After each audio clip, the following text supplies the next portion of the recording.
I'm glad my dad drowned. Growing up, I really hated frogs. And I mean, I seriously despised the slimy little bastards.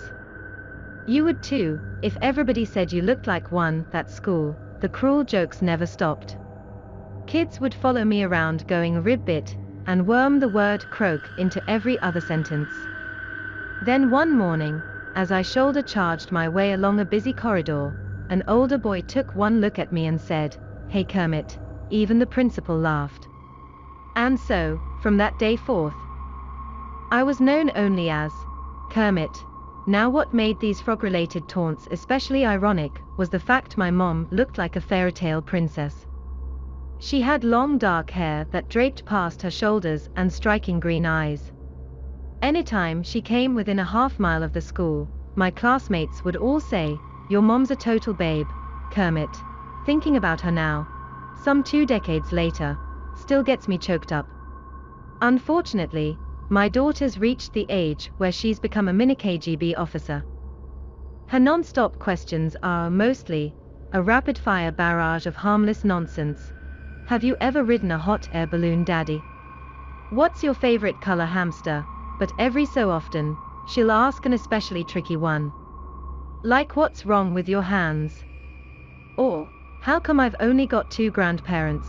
For years I've danced around the story of how my family fell apart, but now seems as good a time as any to dredge up some bad memories. See, when I was a boy, my mom took me on these treasure hunts. We'd traipse up and down the beach behind our cottage, through stinking seaweed and crab shells. And all the while, she'd hum this soft little tune. Dee dee dee, dun dee. When I asked Mom what she hoped to find out there, she'd say she couldn't really remember, only that it was big and grey. But lots of things are big and grey, I said. How would we know we've found the right one? She closed her eyes, her expression all wistful. Because it'll feel wet and slimy. And so, without actually knowing what to search for, we rummaged through broken bottles, kelp, rusted Coke cans, and whatever else washed up on shore. Dad never joined these hunts. He spent his days out on boats and his nights drinking in a little pub called the Harbour Inn, where he'd show off pictures of Mom and say, "Quite a catch, huh?" Most nights he'd stagger home, completely pissed, sometime after 2 a.m., stinking of both fish guts and whiskey. Every so often he'd insist Mom go find a job to help earn some money. Even though things never ended well. Because of her terrible memory, Mom either forgot to turn off an oven or return from her lunch break on time. She couldn't stomach criticism either. Sooner or later, a coworker would remark about how she styled her hair or wore her makeup, then she'd quit on the spot. Given her bullheadedness and the general effect she had on men, I never understood why she stayed with Dad. There was plenty of fish in the sea, after all. And he treated her like something stuck to the bottom of his boot. She wasn't exactly short of suitors, either. During our treasure hunts, countless guys invented flimsy excuses to chat her up. On Saturdays, my old man made me join him on fishing expeditions so he could teach me how to properly navigate waves. The 2 of us went out on this little rowboat with our fishing poles, and anytime I made a catch he'd thump my back hard and say, "You're a chip off the old block." Although only in his 30s, a hard upbringing meant Dad looked much, much older. He also stood taller and broader than any other person in our sleepy village. A few miles off the coast, there was this tiny island, and every time we rowed past, Dad would point to this crude pile of rocks in the center and say, "I built that memorial for your grandfather." Then he'd inevitably recount the story of how one day, while out fishing, a storm erupted out of nowhere, tossing him, his father, and their crewmates around until an especially violent wave made the ship's trawler snap.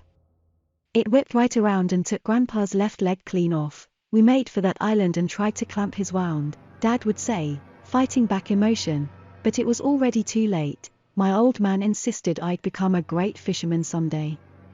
But secretly, I hated fishing. Almost as much as frogs. I hated the awkward motion of the boat. I hated the salty sea air. I hated that chafing wind that turned your cheeks red. And above all, I hated the noisy gulls, who always sounded like they were laughing. Those cackles reminded me of the kids at school. One evening, at the dinner table, I worked up the nerve to say all this. What are you talking about? Dad slammed his fist against the table hard enough to make the plates rattle and bounce. Well, fishing's boring and it makes your clothes all stinky. Mom shot me a look, silently advising I drop the subject. It was too late for that, though. And you're away all the time, I said to Dad. If it wasn't for our lessons, I don't think I'd remember what you look like. Without warning, he reached over and gave my wrist a sudden tug. I got pinned against the table, the whole right side of my face buried in a mountain of mashed potatoes. While I pleaded for help and struggled to break free, Mom jumped up and furiously pried Dad off my arm. Enough, she shouted. He doesn't know what he's saying. As suddenly as Dad's rage appeared, it evaporated. He released my arm and said, "We'll talk about this later." Then he grabbed his coat and stormed off, presumably to the harbor inn. Warm gravy ran down my chin and dripped onto the floor. Alone with Mom, I said, "Sorry I made him mad, Mommy." Sometimes after midnight, a fierce argument erupted downstairs. I tiptoed to the top of the staircase to listen in. After a few minutes of stomping around the ground floor, my father's voice grew louder and angrier until there was a sudden thump.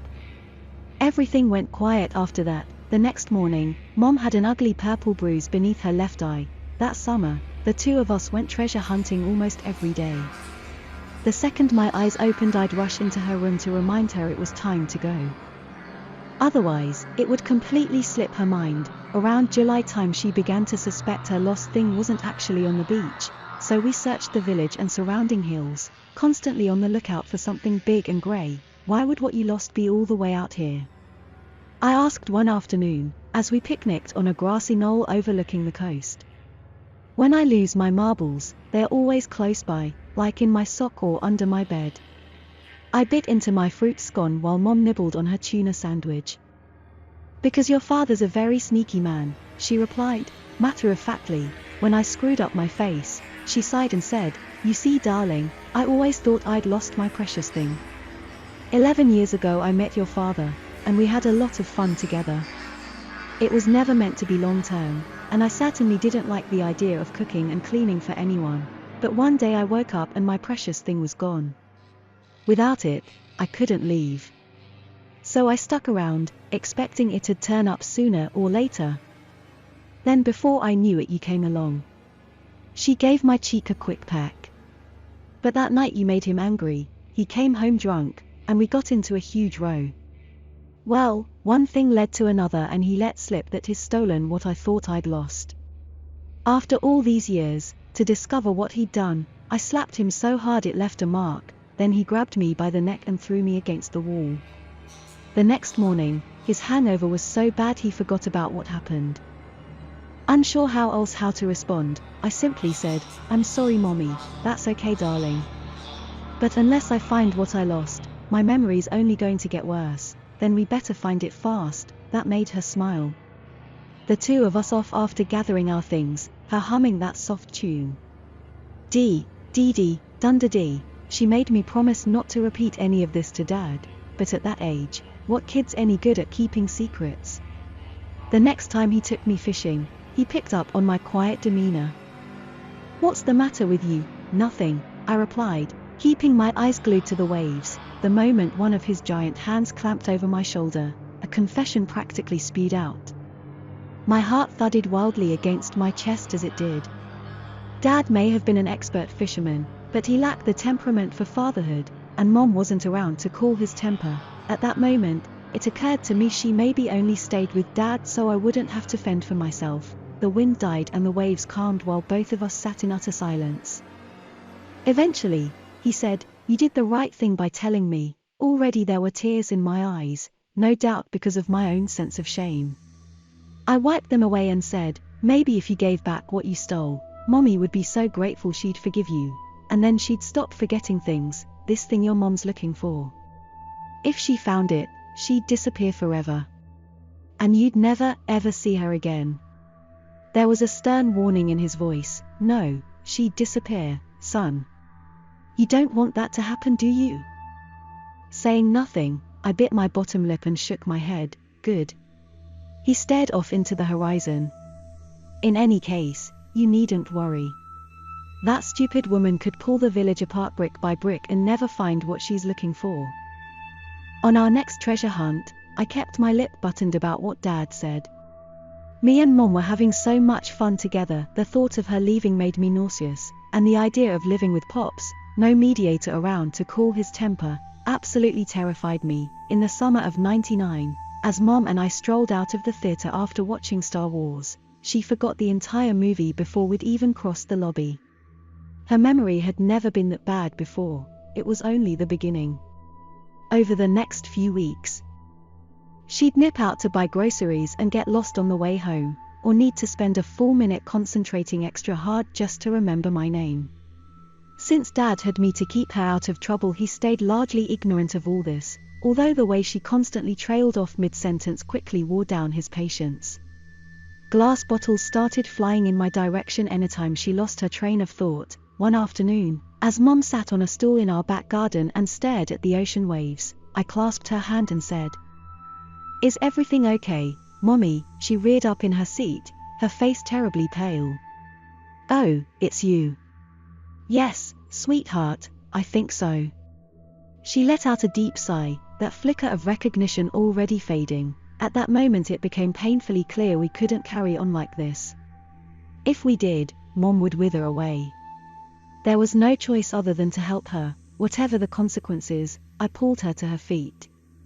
"Come on, let's go." "Where to?" she asked, letting me lead her around like an eager puppy.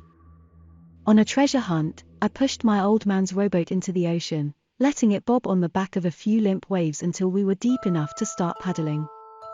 For once, I found myself grateful Dad made me take all those dumb lessons. At Grandpa's Island, I jumped into the waist-deep water, my toes going numb in an instant, and marooned the boat on a beach of pebbles. I'd secretly known Dad's hiding spot for a while. The island was really just a big rock, and in the center lay Grandpa's memorial, a crude pyramid of smaller rocks. My fleece became a damp rag against my back as I pulled the structure apart, piece by piece. Nearby, Mom sat in a dreamlike state, after lifting away an especially slippery, moss-covered stone. I saw something poking out from underneath, a burlap sack, so badly rotted there was a hole in the side. The beginnings of a grey object poked through. "Mom, I think I found it," I shouted, practically jumping up and down. The thing inside the sack had the consistency of pickled eggs and carried a damp, fungal scent. "Mom?" I held her shoulders so she had to face me, her eyes stared off over my shoulder, toward the yellow and orange horizon. I cupped my eyes, squinted into the distance, and saw there was a boat sailing straight toward us. It was Dad. He'd likely arrived home, discovered his rowboat missing, and put two and two together. I had to act fast. Pulling down the rest of the structure was bitter work. Soon there were blood blisters all over my hands. After tossing aside the final rock, I hoisted the sack onto my shoulder with a loud grunt and said, "Mom, I found it." "Look." She sat motionless, as though hypnotized by a stage magician. I had no idea what her lost thing was or how it might help. Plus now Dad was less than a few minutes away. When he got his hands on me, he'd be furious, so furious he might have to build another memorial. We had to set sail. Hopefully, Mom would become lucid again before Dad caught up. I guided her into the boat and lay the sack across her lap, but before we could even cast off, Dad marooned his boat, jumped into the water, and grabbed our stern, holding us in place. "Give that to me," he demanded. "No," I said, angrily. "Mom's sick." "She's sick, and this'll help her feel better. It won't make her better, it'll make her leave." "Is that what you want? Better she leaves than stays like this." He clenched his jaw and stuck me in the left temple, which knocked me onto the wooden boards. I rolled from side to side, clutching my burning eye socket. At that moment, Dad was prepared to kill me. Better his family passed away in a freak boating accident than abandon him for being an asshole. Right, the violent action snapped Mom out of her daze. She fumbled for words. "Who said that? What happened?" Where, as her eyes flicked between me, Dad, and the thing on her lap, the realization hit her like a lightning bolt. Dad tried to snatch her object away, but Mom held on tight and went along with it. The rotted sack practically disintegrated as the two of them wrestled around, then the thing inside fell out and slumped over the bow. Whatever it was kinda looked like a wetsuit. Dad seized Mom's wrists before she could scoop it up. Still feeling every heartbeat along the left side of my face, I fumbled around, grabbed a paddle, bounced up, and then brought the end down across the back of Dad's head. His upper torso sprawled forward, into the boat, rubbing the swollen goose egg already forming around the back of his skull. He straightened up, pupils badly dilated. Before he could lunge at Mom a second time, I threw myself between them and held out the paddle like a shield while she fumbled around. With barely any effort, Dad wrestled away my oar, the boat tipping wildly to the port side.